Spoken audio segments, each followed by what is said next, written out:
बर्तमान आम अच्छु मयूरभंज जिलार विशोई ब्लॉक अंतर्गत बाबजला गाँव में तो यही गाँटी सबुठारु सुंदर विलेज जोटा कि आपण मैंने देखिपे ये जिते परिष्कार परिच्छन्न रही सहित सुंदर भाव में कारुकार्य कराई कांथर चित्र करा जोटा कि प्राकृतिक रंग व्यवहार कर तो आपण मैंने ये गाँ विषय उणा अधिक जानी थे। श्रीजुक्त कुशाल बास्के मुझे ग्रामर बासिंदा अटे।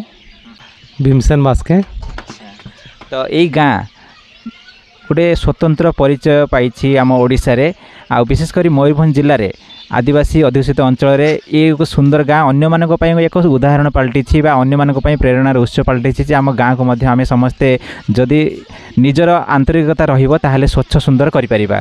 आम पिला दिनु एते परिष्कार रही नथिला किंतु स्वर्गत मधुसूदन मार्डी आमको आगे आनी माने स्वच्छता दिग्दर्शन देइछंती एवं ता सहित आमे एबे मधुसूदन मार्डी आम गण रे नहांती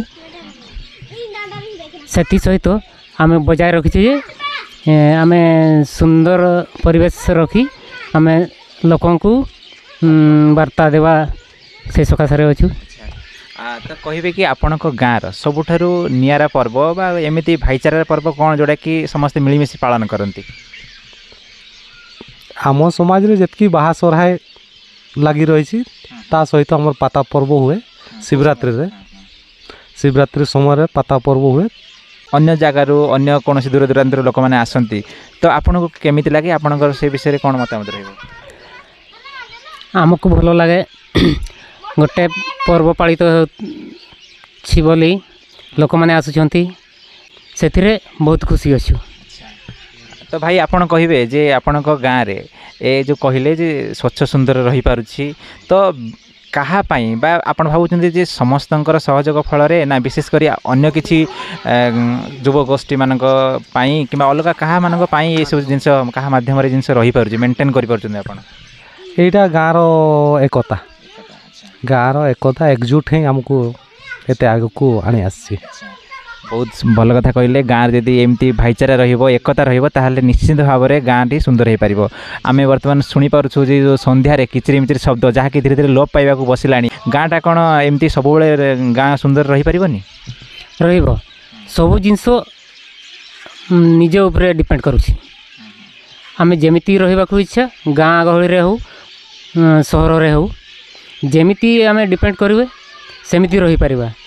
सबू कर्तव्य निज उपरे निर्भर करूँ। आपनको गाँव में कि सब विशिष्ट व्यक्ति मैंने ये जन्मग्रहण कर से बढ़ी से विषय टी कहे अन्य मानक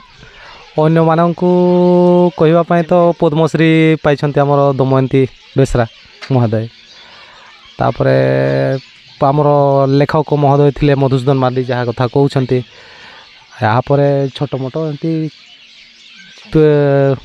चाकरिया पर्सन भी अच्छा मोटामोटी भाव में आपड़ केते खुशी अच्छा गाँव में रही? ए गाँर तो जन्म होकर तो बहुत खुशी तापर ये गाँव में जितकी परिमाण रे लोक काम कर मुझे परिमाण पहुँची पारि ना तो मुझे चेष्टा करुँची कि मोर भी नाम आग को आसू आ काम करी। बहुत बहुत धन्यवाद आपको आपणकर गाँव को एमती आहरी स्वच्छ सुंदर रखंतु अधिक अधिक जो पर्यटक मैंने एठाक आसतु गाँ विषय अधिक लोक मैंने जानतु यहाँ जमी आम केवल ओडिशा रे नुहे सारा विश्व रे एक स्वतंत्र परिचय सृष्टि करूँ आम यह कामना करूँ। आपको अशेष अशेष धन्यवाद।